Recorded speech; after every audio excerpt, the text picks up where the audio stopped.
Learning a language is hard, and there are many things that can stop you from reaching that goal. This video will cover issues that you may face that are almost ubiquitous across everyone's journey to learning a language, including mine. Further, this video will illustrate solutions that I find to be helpful in moving past these roadblocks, in the hope that you will be able to apply these solutions to your situation so that you can learn your target language. Side note, the roadblocks go from most common to least common. Roadblock 1. Lack of motivation. Lack of motivation is one of the main issues that people come across when learning a language. I have been lucky enough to not experience this in my Portuguese journey, but the same cannot be said for my Swahili journey. Something that I have noticed that helps is finding a buddy who loves the language as much as you. I don't think I've had that issue for most of the time because I have a friend in Rio named Gabriel that is studying English at the same time that I'm learning Portuguese. We keep each other accountable, calling and talking for 20 to 30 minutes in Portuguese and then 20 to 30 minutes in English. We help each other and we talk often. It is really easy to ask a native speaker questions about the language, so if you are able to befriend a native in your target language, try your best to do so. For Swahili, there aren't too many native Swahili speakers in Madison, Wisconsin, but I do have a friend who went to Kenya and loves the language. So, him and I meet every weekend to practice our speaking. And I will say that doing this is difficult because we don't have a native speaker to refer to, but it really does help having somebody else to learn with, because we excite each other when we speak. We have inside jokes about words that we like, and it makes learning the language very fun. Ever since I have started speaking with him weekly, I've been very excited about the language. Here's what he has to say about it. Meeting every week to practice Swahili, it impacts my motivation because I know that I'm not doing it alone, like that there's at least one other person who's like committed to learning with me. And it's like obvious, I think, that we've grown together just in like 3-4 weeks. Yeah. Like it's just, so seeing progress is very motivating. And having someone who's also holding you accountable and we're holding each other accountable to learning, these things are really good for motivation. So yeah. Do you want to say something in Swahili? Ninapenda chakula. Ninapenda kujifunza Kiswahili. Dio. You may also lose motivation because you're not progressing as fast as you would like. You may have thought that you could become conversational in 6 months to a year, but it is actually taking far longer. That's okay and perfectly normal. I find that taking a step back can really ease the frustration. Realizing how far you've come is a good way to be kind to yourself and to avoid that frustration. For example, sometimes I hit a plateau in Portuguese and I feel like I haven't improved in months. But then I look back to 2 years ago and I realize that now I don't really need Google Translate. When talking to somebody who speaks Portuguese, I can just describe the word that I'm referring to and then they can help solve it for me. I couldn't do that 2 years ago. Not even close. This shows that my work is paying off and it offers me more motivation to continue working hard at it because who knows, in another 2 years I may even be fluent if I continue at this pace.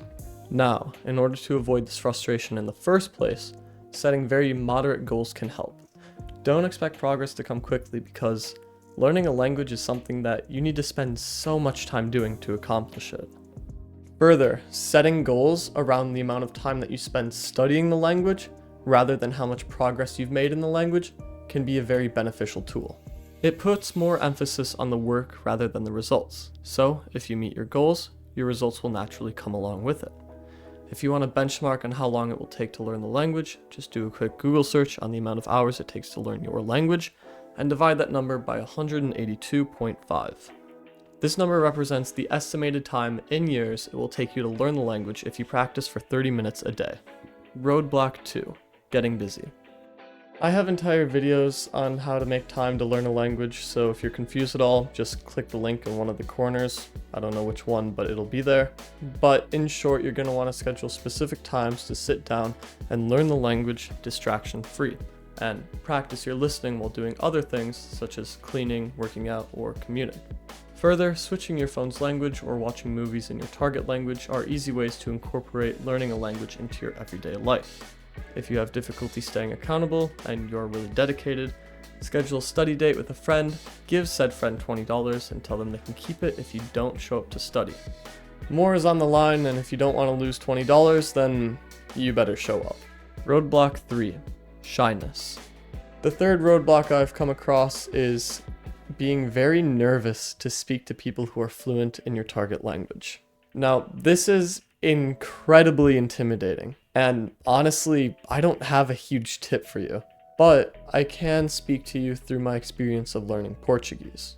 When I befriended Gabriel, he and I were both so bad at our target languages, I remember Googling almost every word I wanted to say to him.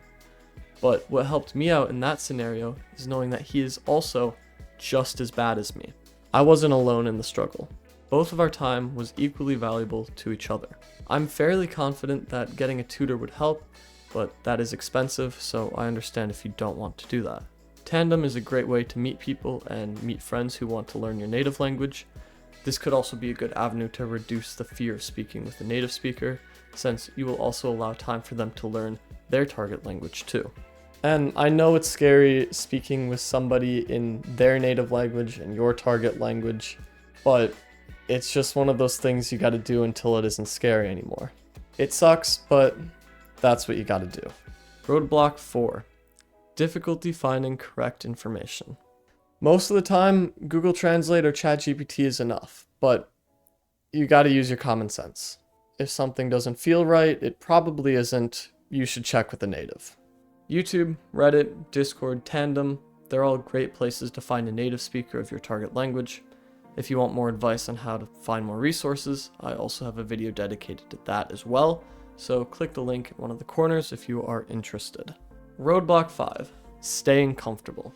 When you get in the rhythm of learning a language, you're going to want to keep on doing the things that are easy to you. It's human nature. We like things that are easy for us. So, it's important to reevaluate every 6 months or so. What am I bad at? What should I improve?